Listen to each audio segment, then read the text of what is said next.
कहानी के शुरू होते ही हम एक आदमी को देखते हैं। वो सड़क के रास्ते से होता हुआ जंगल की तरफ जा रहा था। अचानक कोई उसके पीछे अपना चाकू खोलता है और फिर देखते ही देखते उसके पूरे जिस्म को चीर फाड़ देता है। इसी चाकू से उसने इस आदमी के जिस्म पे कई वार किए और फिर इस आदमी को घसीटता हुआ वो अपनी वैन में ले गया। जिसके बाद सीन कट होकर हम अगली सुबह एक वैन को देखते हैं। ये वैन कीथ की है जो अपनी फैमिली के साथ जंगल में कैंपिंग के लिए आया है। कीथ अपनी फैमिली के लिए खाना बनाता है और सभी खाना खाना शुरू कर देते हैं। लेकिन उसकी बेटी एमी आज खाना खाने से इनकार कर चुकी थी। वो फोन पर किसी से बात करते हुए दूर जंगल में चली जाती है। जबकि यहाँ इनके पास आते हैं यही करीब रहने वाले दो आदमी। ये दोनों कीथ से अपने एक साथी का पता पूछ रहे थे, उसी आदमी का जिसका मर्डर रात में हमने होता देखा है। जवाब में कीथ कहता है नहीं सॉरी, हमने किसी को नहीं देखा, हम तो बस अभी कैंपिंग के लिए आए हैं। साफ जाहिर था कि कीथ इन्हें इग्नोर कर रहा है।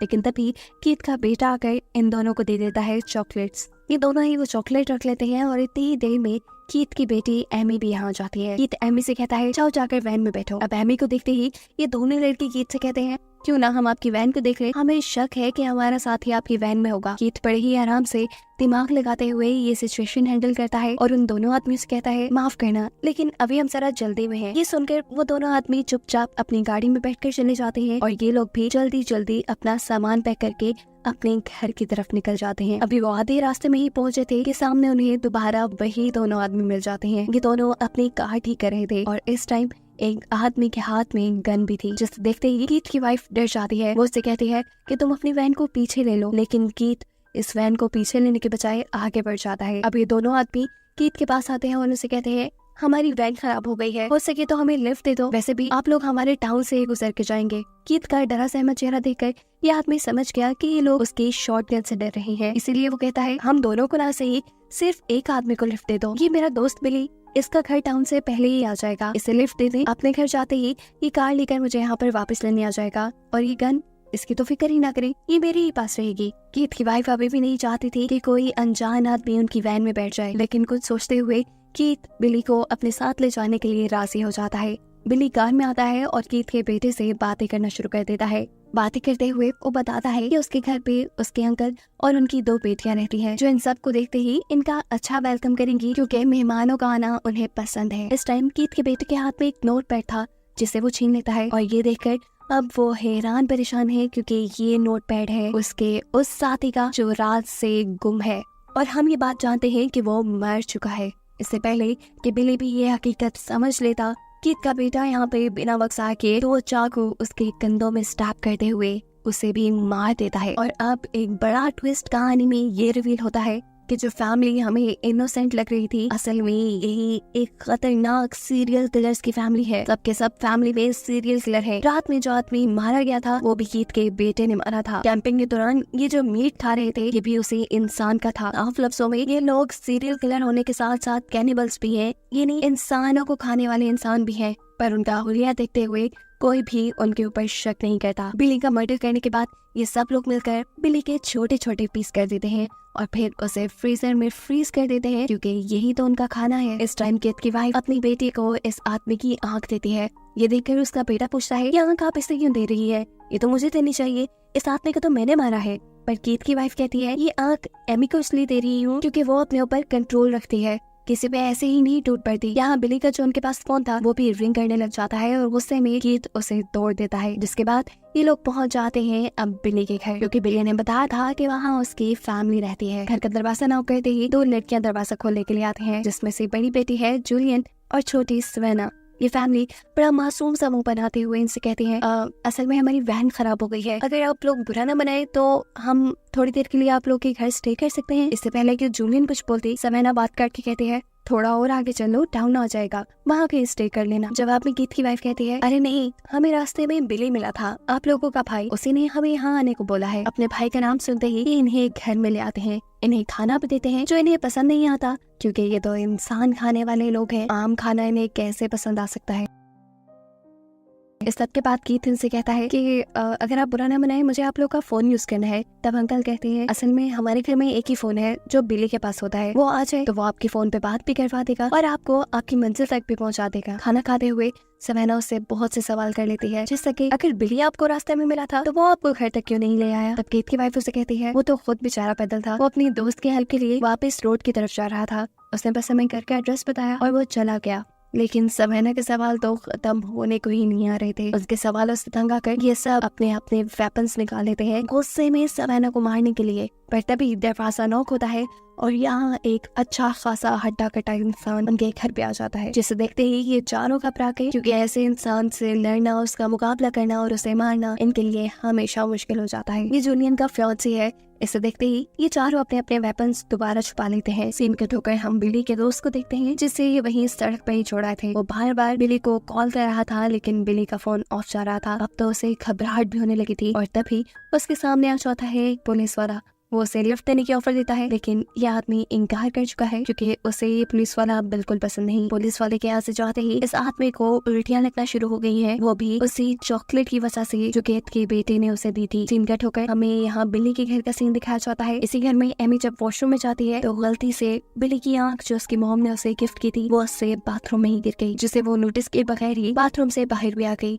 बाथरूम से बाहर उसे नजर आई सवेना, जिसकी तरफ वो एक कपल की तरह अट्रैक्ट होने लगी। इतने में यहाँ पर जूलियन आ जाती है और इन दोनों को बताती है कि सोने का इंतजाम हो गया है। सोने से पहले सवेना सबको पियानो प्ले करके दिखाती है, जो सुनकर एमी भी इम्प्रेस हो गई थी। इस सब के बाद सभी लोग अपने अपने रूम्स में सोने के लिए चले गए। कीथ की वाइफ परेशान थी क्योंकि वो किसी फैमिली को मारना नहीं चाहती थी। इन्होंने भी अपने रूल्स बनाए हुए थे, ये सिर्फ उन्हीं लोगों को मारते थे जो इस दुनिया पे बोझ हो, जो बुरे काम करते हो। इन्होंने कभी हंसती खेलती फैमिलीज को नहीं मारा था और आज ये लोग यही काम करने जा रहे थे। तब कीथ अपनी वाइफ को रिलैक्स करते हुए कहता है इनके बारे में ज्यादा नहीं सोचो, ये लोग भी इस दुनिया पे बोझ ही हैं। देखो क्या लाइफ स्टैंडर्ड है इनका, ना कोई लाइफ का एम ना गोल, तुम परेशान मत हो, सब कुछ ठीक हो जाएगा। इसके बाद कीथ अपने बेटे के पास जाता है, जिसके बारे में हमें पहले से ही पता है कि वो बहुत ज्यादा जज्बाती है। वो अपने बेटे से कहते हैं कि जूलियन को तुम मार लेना, लेकिन उसके फियांसे को मैं मारूंगा क्योंकि वो एक ताकतवर इंसान है। मेरे सिग्नल देने से पहले तुम्हें कुछ उल्टा सीधा नहीं करना, वरना गड़बड़ी भी हो सकती है। यहाँ सवेना के रूम में एमी थी, जो इस टाइम सवेना के अवार्ड्स दिख रही थी, जो सबके सब उसने तीर अंदाजी में जीते थे। उसका निशाना बहुत पक्का था। ये लोग यही बातें कर रहे थे कि दूसरी तरफ हम देखते हैं कि कीथ अब पहुंच चुका है सवेना और जूलियन के डैड के रूम में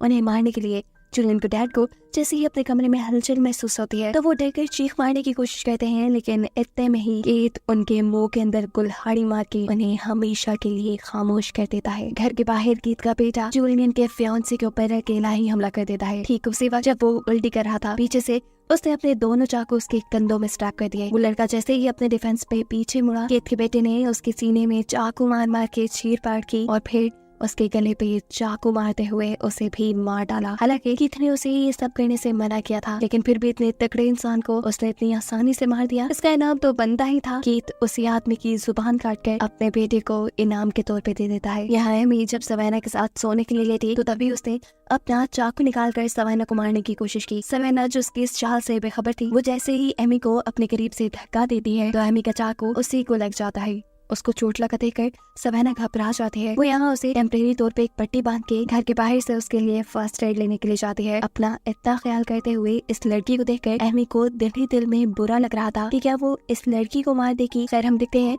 कि सवेना जो फर्स्ट एड लेने गई थी उसे अब इन लोगों की वैन नजर आ जाती है। जिस वैन को देखने के लिए ये उस वैन के अंदर चली गई और इसे वैन में मिली जूलियन के फियांसे की लाश। और इसे देखते ही उसे सारी गेम समझ में आ गई कि ये पूरी की पूरी फैमिली ही सीरियल किलर है और इनको मारने के लिए आई है। सीन कट होकर हम जूलियन को देखते हैं, जो इस मर्तबा भी उल्टी करने के लिए जब वॉशरूम में जाती है तो उसे वहाँ मिल गई बिली की वही आंख जो गलती से एमी यहाँ गिरा गई थी। और ये देखते हुए उसने भी ये बात जान ली कि जरूर यहाँ कुछ गड़बड़ है, की जान खतरे में है।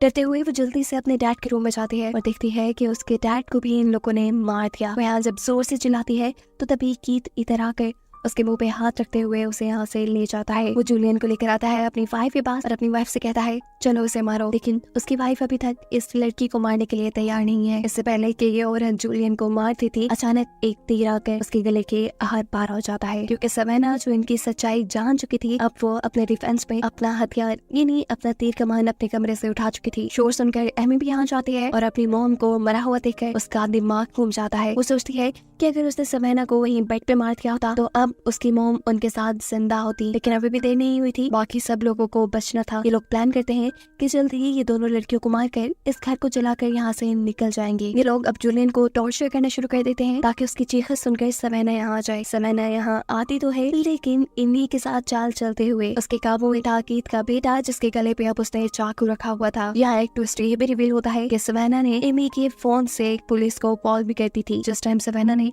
इस लड़के की गर्दन पे चाकू रखा हुआ था, ठीक उसी टाइम कीथ उसकी बहन के भी गले पे चाकू रख देता है। सवेना ये बात जानती थी कि वो एक इंसान को नहीं मार सकती, लेकिन ये लोग बहुत जालिम है। ये लोग उसकी बहन को मार न दे, इसीलिए वो कीथ के बेटे को यानी इस लड़के को जिंदा छोड़ देती है। जिसके बाद इन दोनों को ये लोग एक साथ बांध देते हैं। शायद ये लोग साइकोपैथ भी थे। इन्हें अब इन लड़कियों को टॉर्चर करना था, इसलिए कीथ अब जूलियन के फियांसे की जुबान को फ्राई करके लेके आता है और इन दोनों को टॉर्चर करके ये खाने को कहता है। जूलियन जब ये खाने से मना करती है तो कीथ उसका अंगूठा ही काट कर चूसने लग जाता है। और जब वो आया सवेना के पास और उसने सवेना को ये खाने को बोला तो यहाँ सवेना उसे डिस्ट्रैक्ट करने के लिए ये बता देती है कि तुम्हारी बेटी लड़कियों में इंटरेस्टेड है और ये बात शायद तुम नहीं जानते। ये सुनते ही कीथ पागल हो जाता है और अपनी बेटी से ही लड़ने लग जाता है। इस तरह सवेना को कुछ टाइम मिल गया अपने आप को बचाने का। फ्री होते ही उसने मौका पाते ही यहाँ से फॉग उठाया और कीथ की आंख में घुसा दिया। कीथ सच में एक साइकोपैथ अजीब आदमी था। आंख में फॉग लगने से कितना दर्द होता है, लेकिन वो यहाँ बेदर्दी से इसी फॉग से लगी अपनी आंख बाहर निकाल कर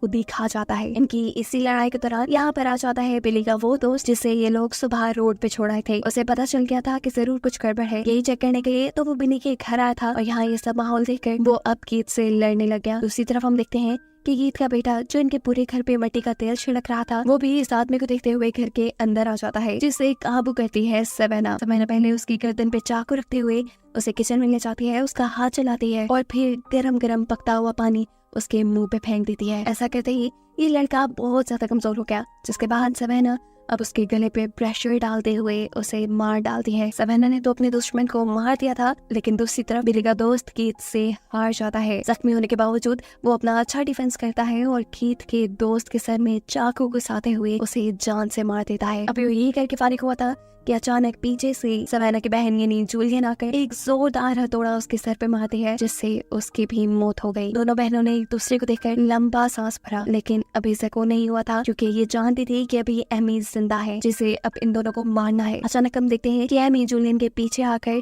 उसे चाकू मारते हुए स्टैब करके खत्म कर देती है और फिर पीछे पड़ जाती है सवेना के। अपनी जान बचाने के लिए अपनी तीर कमान से सवेना उसके ऊपर हमला करने वाली थी, जिससे बचने के लिए एमी घर से बाहर भागते हैं। हम देखते हैं कि बाहर पुलिस भी आ चुकी थी। पुलिस को असल में कॉल तो सवेना ने ही की थी, पर एमी के नंबर से। यहाँ पुलिस भी सारा माहौल देखकर धोखा खा गए। उन्होंने एमी की फैमिली को इनोसेंट समझ लिया, जबकि इन गाँव वालों को सीरियल किलर। पुलिस को यहाँ एमी की जान बचाना ठीक लगता है और इसी के चलते वो सवेना को गोली मार के यही खत्म कर देते हैं। उसने अपने हेडक्वार्टर में भी यही इन्फॉर्म किया था कि गांव वालों ने मासूम टूरिस्ट की फैमिली को मार डाला। अभी वो रिपोर्ट दे ही रहा था कि अचानक एमी उसके पीछे आती है और उसे भी मार डालती है, जिसके बाद अब वो बिल्कुल फ्री थी। बेशक उसकी फैमिली मर गई थी, लेकिन वो जिंदा थी। क्या वो अपने खिलाफ सारे सबूत मिटाने के लिए इस पूरे घर को आग लगाकर अपनी फैमिली वैन लेकर निकल जाती है, जिसे दिखाते हुए ये कहानी यही खत्म हुई।